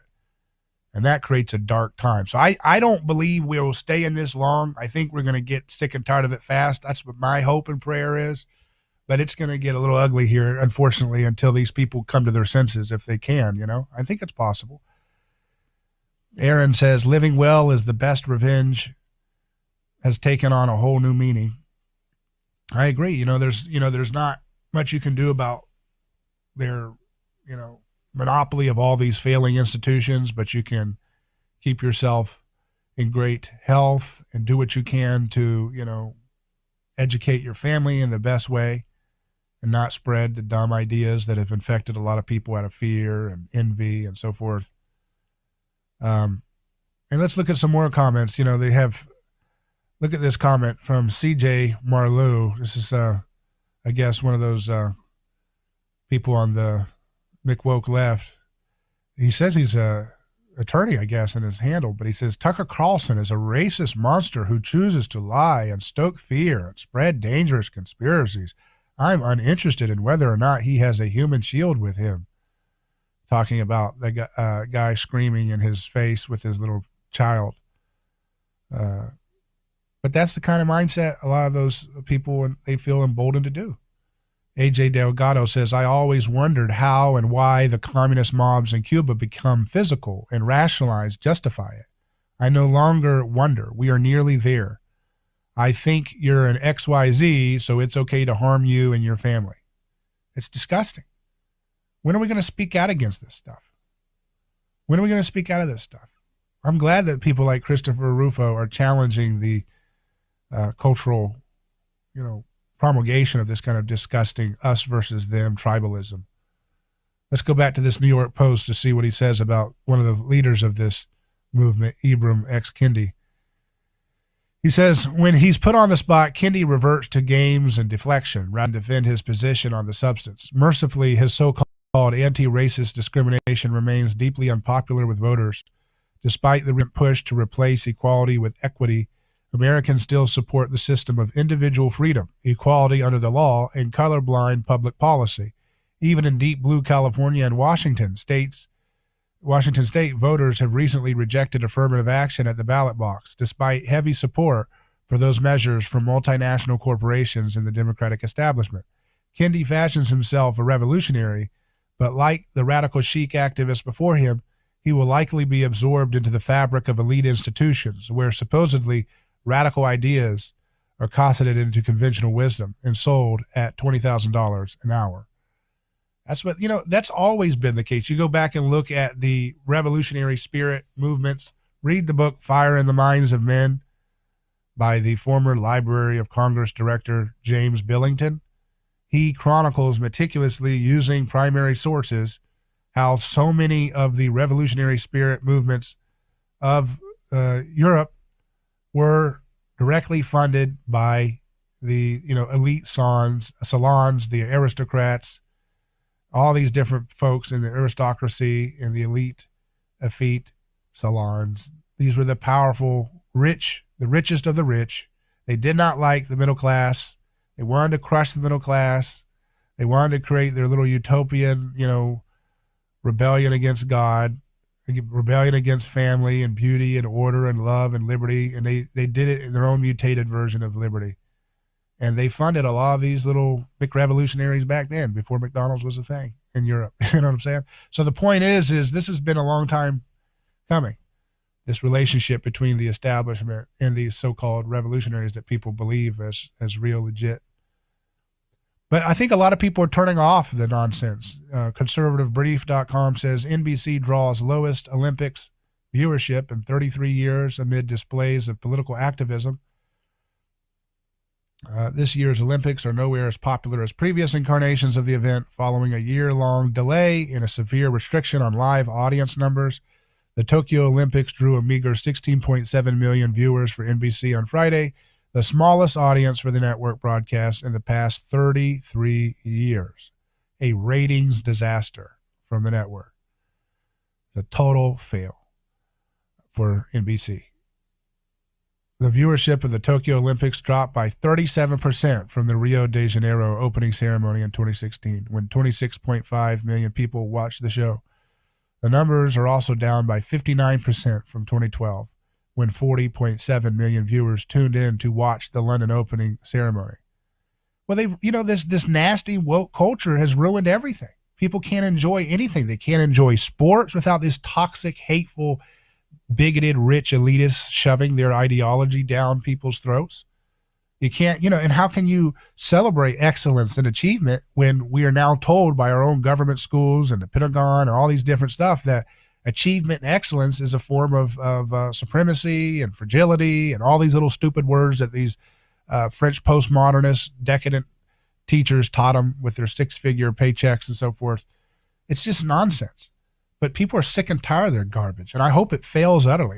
Not the Olympics. I hope this whole thing falls apart very quickly and we can get back to some sanity. I am hopeful that a lot of the younger people on the left are not as into the identity politics stuff. They don't seem to be. I mean, there are a lot of them, but I think it's a little bit more passé in some of the younger generations. And I hope that that's a sign that we can move past the identity politics stuff into a direction that is more respectful of every individual person. That's what we want to promote for the mainstream, for the mainstay and health of our society. I think that's important. So there's another story, kind of jumping around the different stories, but just trying to wrap up on the broadcast with some of the headlines.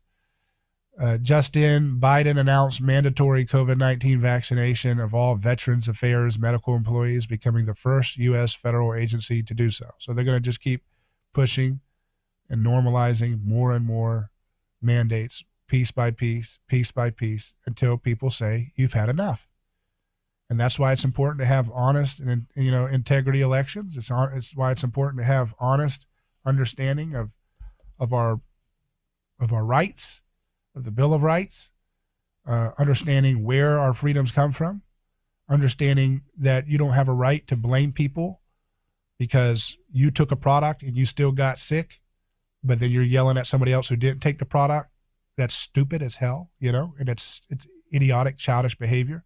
You can take whatever product you want, but stop trying to normalize aggressive viciousness towards people who don't agree with you, because they're going to do that stuff. If we do this for this one, we're going to do that for everything else eventually. They're going to make it, they're going to censor you if you have solutions for diabetes that don't involve the pharmaceutical products that the media and the government are owned by.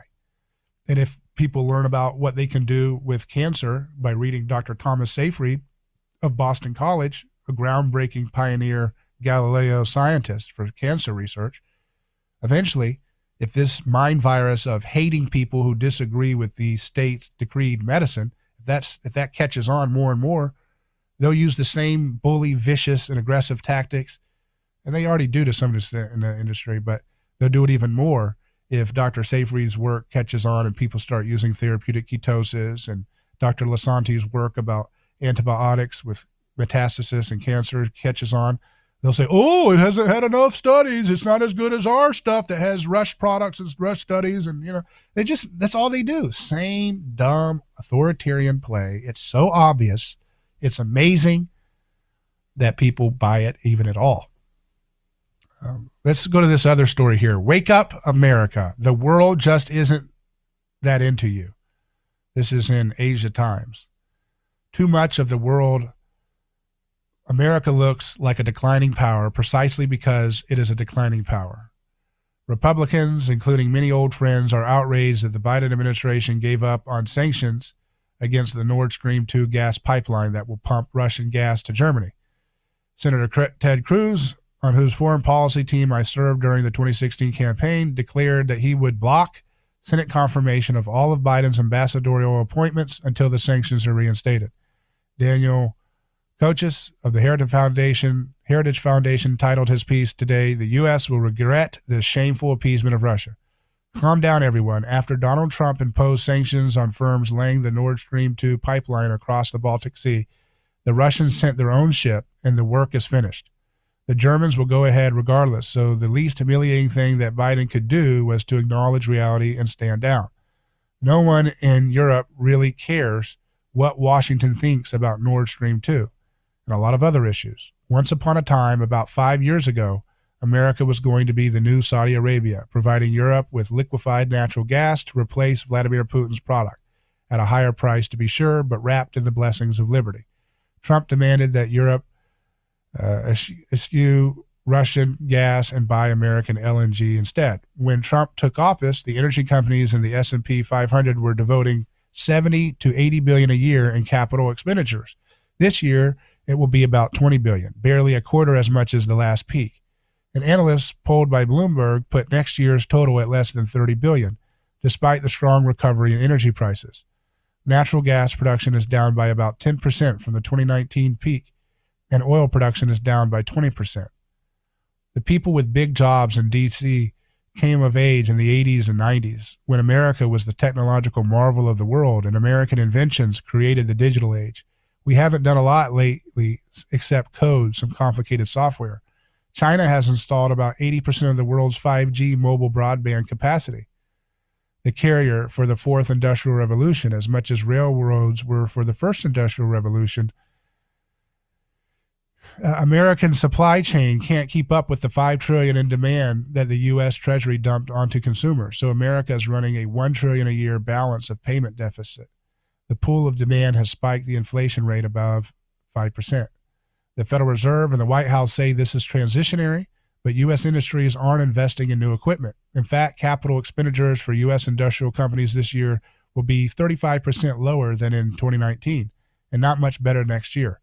The U.S. isn't investing in energy or much else. It doesn't boast a single company to compete with Huawei, Ericsson, or Nokia in 5G broadband. China, with its robust supply chains and abundance and diversity of skilled workers and engineers, is likely to get a jump on the U.S. in the new technologies that will transform economic life. That includes hydrogen fuel cells. China's chemical industry produces 30% of the world's hydrogen as a byproduct. At the same time, America's allies don't have a lot of confidence in Washington's will to defend them. So, the basic point of this article is that D.C. is out of touch, and they're losing not only the confidence of their own people in this country, but they're losing the confidence of people around the world who say, you're out of ideas. You're bankrupt morally. You're hypocritical. This is not, you're not what's advertised in your brochure. So we have to build the renaissance of liberty that DC pretends that they alone can do. I'm David Gronowski. Email me hello@aneighborschoice.com. Godspeed.